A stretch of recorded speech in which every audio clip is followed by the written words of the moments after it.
Here real quick, and I want to let you know what we're talking about tonight and who we're talking about, or what we're talking about and who we're talking with. Blah. So tonight I have one of my dear friends, Maurice Edwards, with me, and Mo and I have known each other for how long have we known each other? A couple of years, 3 years, 4 years now.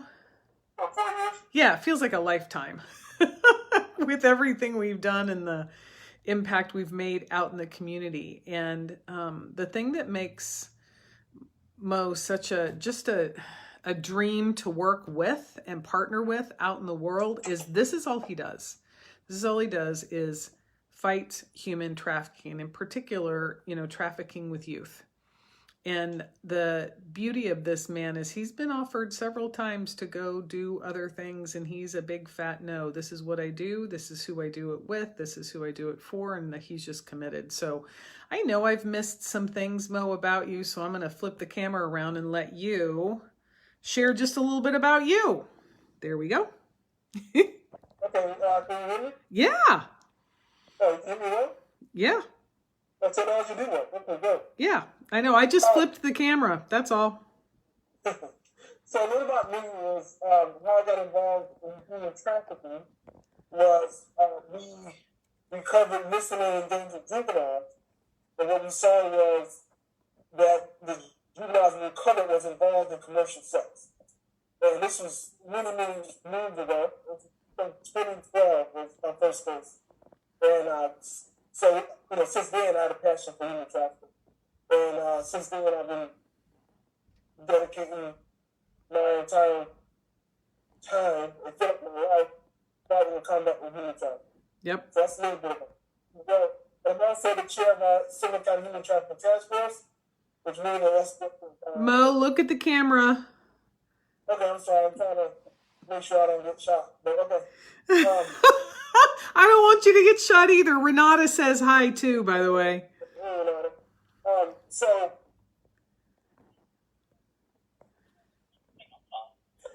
I'm sorry about that. So I work what is it? So the task force. I'm chairman of the Task force. Can you hear him better now, Renata? I'm doing the best I can with speakers. I know that's why I need him to speak right into the phone. Okay. Okay, can you hear me now? Let's see. Somebody say yes if you can hear him now. Renata, can you hear him now? Is that better? Hey, Susan. Hey, Daniel. Hey, Stacy. Yep. All right. Okay, yeah. Well, let's just go. We're going to go with it. All right, cool. So I'm the chairman of the task force, which means I'm just responsible for civilians and the government entities that fight human trafficking in Seminole County. Got it. Okay. Yeah, clear. Not much better. Sorry, Renata. We're adapting, improvising, and overcoming. It's the best we can do. So, yeah, he's very muffled. I don't know. Do you have headphones to go with your phone, Mo? Somewhere I can look for them. Okay, well, you look for them. I'm going to turn the camera around. So part of what we're going to talk about tonight. Hi, Danielle. Hey, Edie. Hey, Diane. What we're going to cover tonight is we're debunking 3 myths. The first myth that we're going to debunk is that it's only boys that are trafficked. And, that it's only girls that are trafficked. Exit full screen. Yep. So we're gonna talk about that buyers are only men. And I'm gonna have Mo share a little bit about some of his cases, that he can, past tense cases, what he can share about. And what we've learned over time is there are all kinds of different buyers. Most everybody assumes they're men. They're not, right, Mo? You're absolutely right. Can you hear me better? Yeah, let's see. I'm going to turn the camera around. Okay, let's go now. Let's see if they can hear you now. All right, can you hear me better now? Yeah, hey, Lana. All right, you keep talking. So tell us about one of your cases where it wasn't a buyer that was a man. It was not a man. Yeah, it was not a man. Because most people think that it's only men that buy sex. Yes, so you're absolutely right, Jan. And I was just approached by the Attorney General office to speak about this because the misconception that a lot of people have is that it's a certain type of males and it's a only buyer male industry, which is absolutely incorrect. And so, my last 3 cases involved a female who worked with the male, but she also assisted and spearheaded the involvement and the exploitation of the child that was being trafficked. Wow. So share a little bit how that works. Yeah, exactly, Diane. It's men aren't always the buyer. So share a little bit about how that worked, like how she was being used to traffic this child. So typically what we see is that the trafficker main girl, which is called the bottom girl, that's his main girl, usually he used her in order to assist and to help groom and groom the victims. So the victims/survivors, correct? Right. So he would use the main girl, which is the bottom girl, to assist with helping book the hotel rooms, get cell phones for the girl, dress them, buy them clothes, and also in a lot of occasions, have the main girl go with her on her first or second date. And some of the buyers like to have threesomes or the 2 girls special, and so the main girl will also be involved in that as well. It doesn't matter if the child is 13 or 14 years old. The main girl still will be involved with commercial sex with that child, involving the commercial sex industry. You guys follow me? Yep.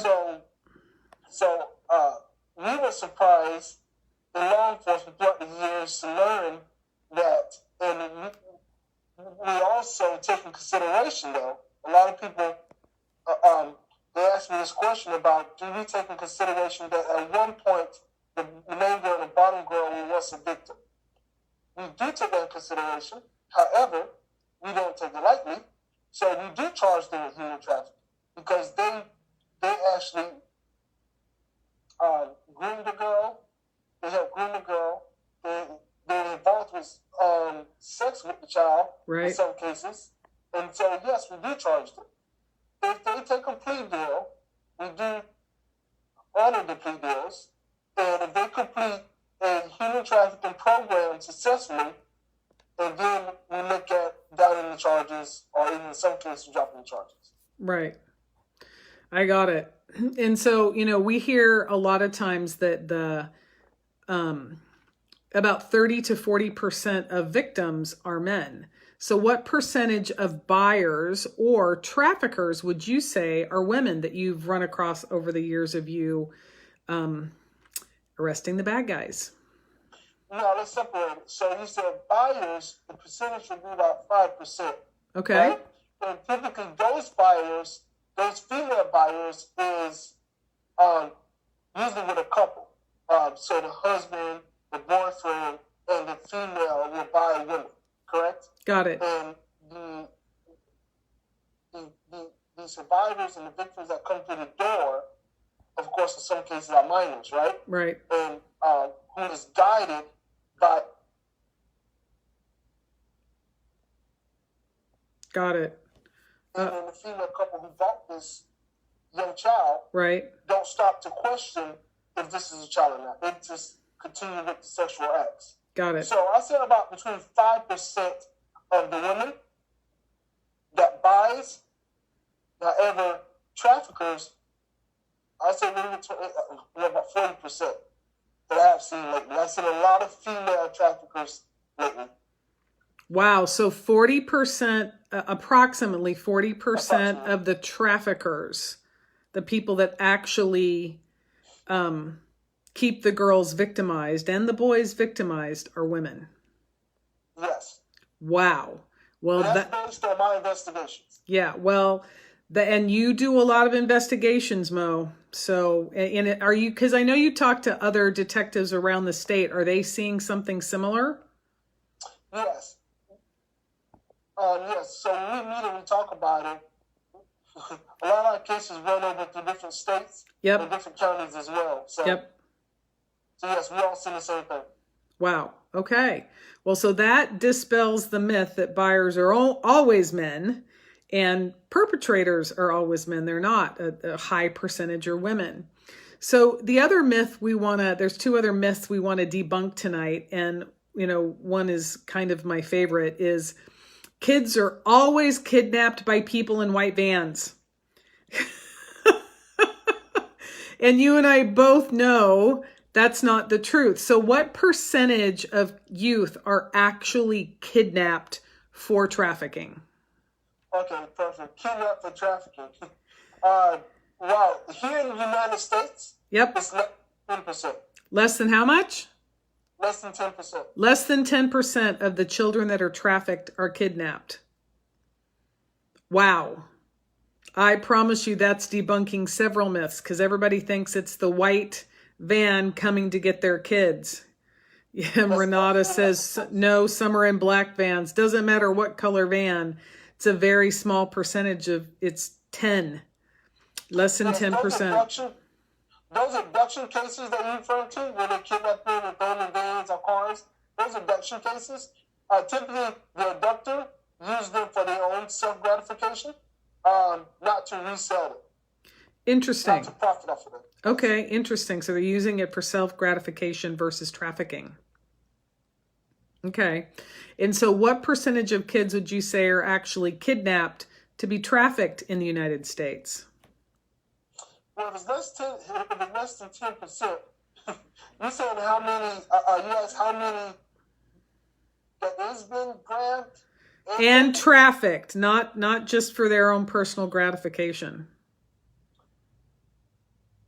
I've heard it's like less than 5%. They're actually kidnapped and used to be trafficked. Mostly. Purpose of trafficking? Yep. Yes, I've never had a case for working these cases for over 8 years now. I've never had a case where that happened because they don't. Because if they physically grab you and snatch you, okay, and beat you down, those type of people, again, want to keep you locked up for their own gratification. They don't want to resell you. They don't want to put you in a hotel. They don't want to dress you up and resell you, right? Because you have been physically forced and grabbed. You're gonna run, correct? Right. So we have never seen cases like that. Well, I'm sorry, I have not. These guys use grooming techniques. These guys and women use grooming techniques. They use manipulation. They use ways to manipulate their mind, to control them, and to make them think that they're not victims, right? And so, if you don't think you're a victim, you'll be more open to do what they ask you to do. Right. That's what we see. Right. Yeah. So that's the second myth is it's, they're kidnapped in white vans and stolen away and shipped off overseas. We're not saying that doesn't happen, but it's a very, very small percentage. So that kind of debunks that myth. And inside that same range, which is what we're going to, the third and final myth we're going to debunk tonight is trafficking only happens with people that you don't know. So we're going to kind of go into the realm of familial trafficking. I know there's lots of studies and lots of percentages around, and some say it's between 60 and 70% of victims are trafficked by a family member. So what are you seeing in your cases, or what have you seen over time? Is that about right, or is that a little bit less, a little bit more? That 60 to 70% is, when I say family members, that include all, family members, and friends, boyfriend, girlfriends, those who close to you, correct? Right. That includes that as well. Sure. That's what I see the most of. Someone who you trust, someone who you care about. Those are cases that I get a lot of. Okay. So it's like boyfriend pimp tactics? Boyfriend. We have a mother case. We have a father case. We have an uncle case. We had a best friend case. One of their best friends ended up forced them into it. We had, of course, boyfriend, girlfriend cases. Yeah, all the time. Yeah. So Yeah, the grooming and recruitment happens over time. It's not just an all of a sudden you're best friends. And one of the reasons, Mo, why we started doing this week and we're going into next week is there are millions of kids at home because they're not at school and they're online studying. And this puts them at really high risk of being groomed and recruited over time online. That's exactly. So we want people to understand that it's somebody that they open up themselves to a lot of cases that they trust, right? And then that's why it's so hard for us, law enforcement, and the community that fight against human trafficking, to try to help the survivors understand that person was just only using them and exploiting them and using them for their own gratification, right? Right. You know, for their own benefit, you know, for their financial gain and so on. So it's very challenging for us because they had a lot of trust for that person, and now we got to gain their trust in order to help rehabilitate them so they can have a better life. Right. And also to get the bad guys. Right. Now, we've got a couple questions, Mo. One was they wanted us to repeat the percentage. Melissa, Anthony, at which percentage do you want us to repeat? So while you're typing me that, one of my friends, Michelle, asks, what does grooming look like? And I'm gonna tighten that in a little bit. What does grooming online look like, Mo? What are you seeing online that's happening to kids right now? What we see online that's happening to kids is like any type of way that a child, teenager, younger person, young adult, or adults, any type of communication that they can have in the outside world, no matter what social media is coming from, if they can, these people reach out to them and communicate with them with things that they are, that they like. And how do they know what that person likes? Is that people post pretty much everything on social media, right? Yep, exactly. Their likes, the clothes they like, the artists they like, the music they like, the TV shows they like, right? So these people are not dumb by far. These people research and they study them in order to manipulate them and to gain their trust. Right. And they show the same likes that they like, right? The same needs that they like. And remember, it's not just males on there doing it, it's females on there trying to recruit the other females and young boys too. We talk about females, but young boys, I want to stress upon, there's also young boys who definitely get exploited and plus trafficked as well. Right. And so what are some of the things that you're seeing online? Is it like, so if I post all the, let's say I'm doing, algebra right now and I post, God, I hate algebra. Algebra is really hard. Part of what a predator or trafficker would do would join in with the complaint about algebra, right? And start to go, God, I hate algebra too. And, but my big sister taught me how, and I can help you. Like they try to bond like that. Would that be an example of grooming? You're absolutely right. So any way that they can gain your trust and your friendship, no matter what it is. But that's a really great example because now you can relate to them. No right. matter what, right? And these people behind the computer could be an adult. It could be kids their age who's recruiting. So we have had cases where their peers have recruited them into it. So, right. So it could be anybody. But yes, that was a really good example. So any way that they can gain your trust and plus your friendship. Yeah, bond with you. They build your trust. Yeah, because, Renata's got here. It says, when someone builds a relationship, trust, and emotional connection with a child or a person so they can manipulate them. So they start to bond with them over things that they like. And because everybody posts everything on social media, I know immediately if I'm a predator, then I'm going to know what you like and what you don't like and how to connect with you.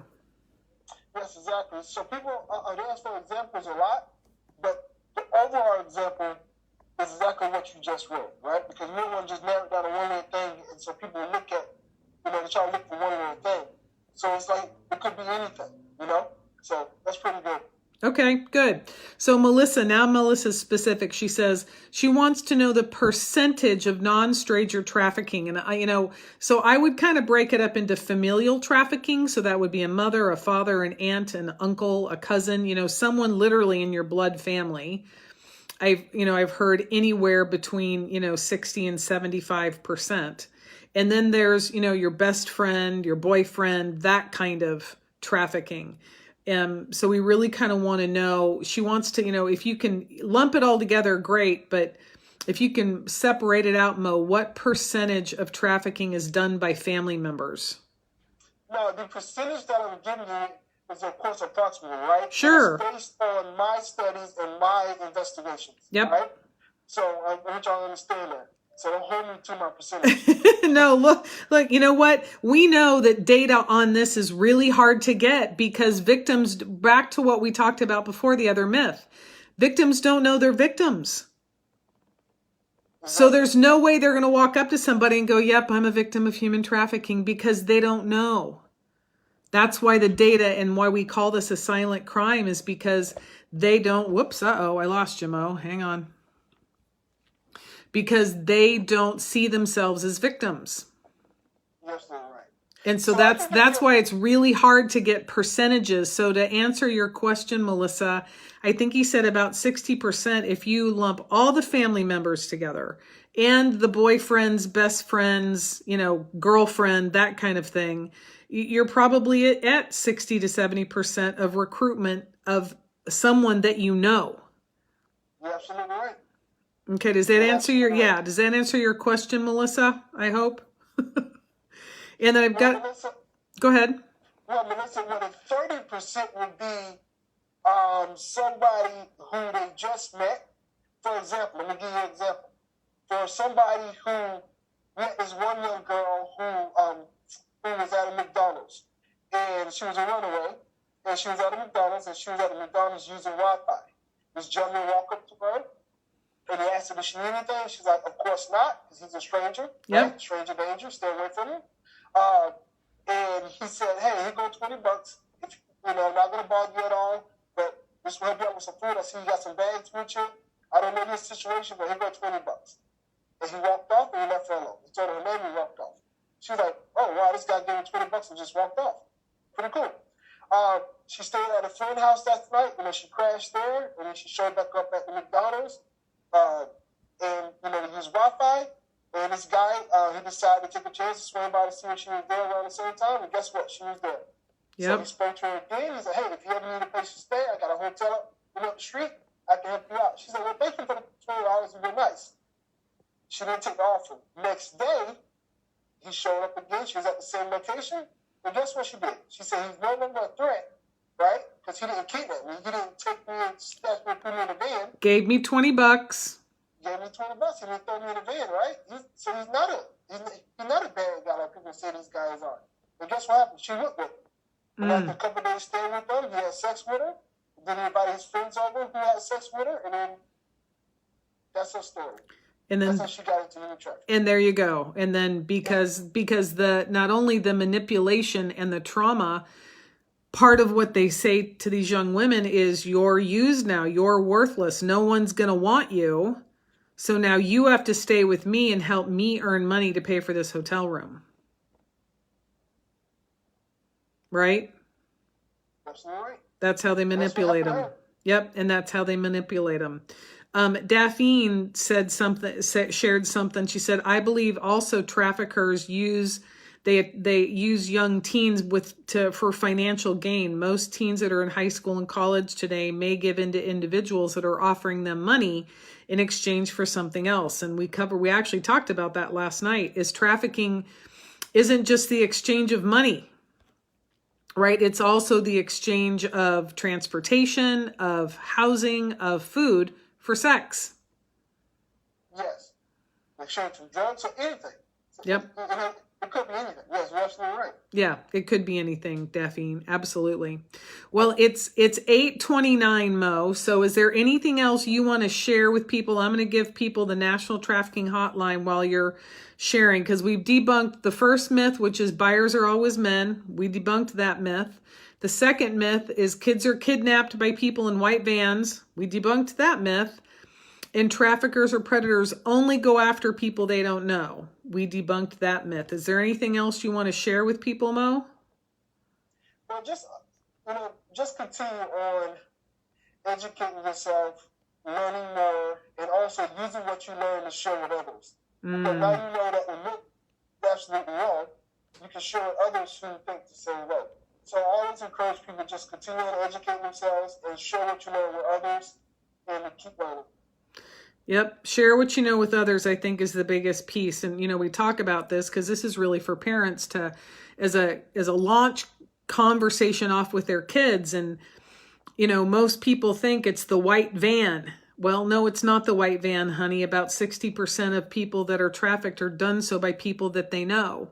And then right there, that's going to start a conversation. And you can hop on, several websites and learn that that's the truth. All right, great.